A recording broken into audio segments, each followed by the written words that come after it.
درود به دوستان عزیز. خوش اومدید به آموزش 47م. توی این آموزش میپردازیم به سینت کردن وکال با استفاده از تال سمپلر. لینک دانلود این سمپلر رو توی کانال تلگرام در زیر همین پست که آموزشش رو دارید میبینید قرار دادیم که میتونید از اون قسمت دانلود رو نصبش کنید. خب اضافه میکنیم تال سمپلر رو به نرم افزارمون. بعد از اینکه سمپلر رو اجرا کردیم، وکال مورد نظرمون هر وکالی که هست با درگ کردن اضافه میکنیم توی لایر A. بعد از اینکه این کار رو انجام دادیم روی لایر A کلیک میکنیم. همینطور که میبینید شکل ویو فایل صوتیمون اینجا برای ما نمایش داده شده. خب ما میتونیم با کلیک کردن روی این قسمت وارد پنجره جدیدی بشیم. به وسیله گزینه‌های استارت و اندمون میتونیم تعیین کنیم که اون سمپلی که قراره برای ما نوتش زده بشه از کدوم قسمت از وکالمون باید انتخاب بشه، که این دیگه بستگی به پروژه‌مون داره، بستگی به سلیقه‌مون داره و بستگی به اون وکالی داره که ما اضافه کردیم به تال سمپلرمون.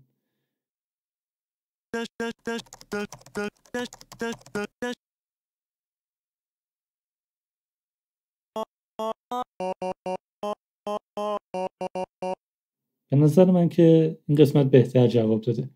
ضمن اینکه برای تست کردن نوت‌های وکالتون که دارید سینت میکنید به صورت لحظه‌ای کلاویه رو بزنید. اگر نمیخواید این کار رو بکنید پس این اند رو بیارید اضافه کنید به اون قسمت استارت سمپلتون که فقط اون محدوده کوتاه پلی بخوره براتون. خب ببینید دوستان، من اینجا یه تیونر اضافه کردم که تیونر دیفالت استودیو وان هست. ببینید دوستان، زمانی که نوت 2 رو روی کلاویه میزنیم همینطور که میبینید برای ما اینجا نوت لا نمایش داده میشه. از زمانی که نوت ر رو میزنیم میبینید که برای ما سی نمایش داده میشه که این توی پروژه برای ما ایجاد مشکل میکنه. ما باید کاری کنیم که زمانی که نوت 2 رو میزنیم روی کلاویه دقیقاً همون نوت 2 رو برای ما این تیونر نمایش بده. حالا چطور میتونیم این کار رو انجام بدیم؟ خب همینطور که دیدیم با زدن کلاویه 2 برای ما نوت لا رو نمایش میده. پس ما باید بیایم اینجا نوت 2 رو به نوت لا تغییر بدیم که زمانی که روی کلاویه 2 رو میزنیم میبینید که دیگه برای ما داره 2 رو نمایش میده. حالا زمانی که ر رو میزنیم میبینید که ر رو نمایش میده و زمانی که سی رو بزنیم برای ما اینجا سی رو نمایش میده. خب این الان دقیقاً نوتاش با نوتای کلاویه ما ست شده. خب حالا همین رو برای مثال پلی میکنیم.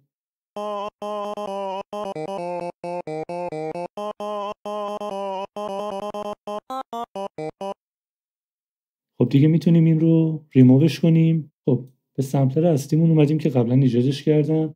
این قسمت پایین سمپلرمون اکولایزر داریم، دیلی داریم و ریورب داریم. همینطور که میبینید من از ریوربش استفاده کردم به دو دلیل. اولا که زیباتر بشه نوتای سینتمون که اجرا میکنه، دوما خواستم که یه مقدار وایتر به گوش برسه.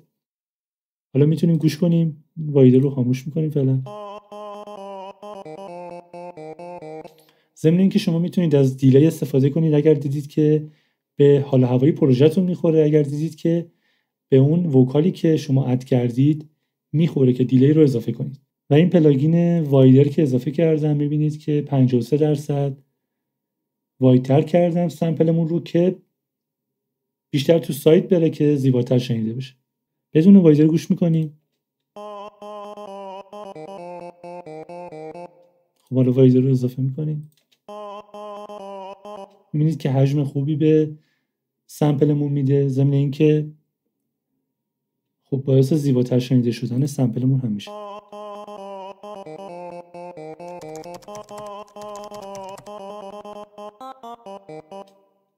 خب دوستان عزیز، امیدواریم که این آموزش براتون مفید باشه. موفق باشید.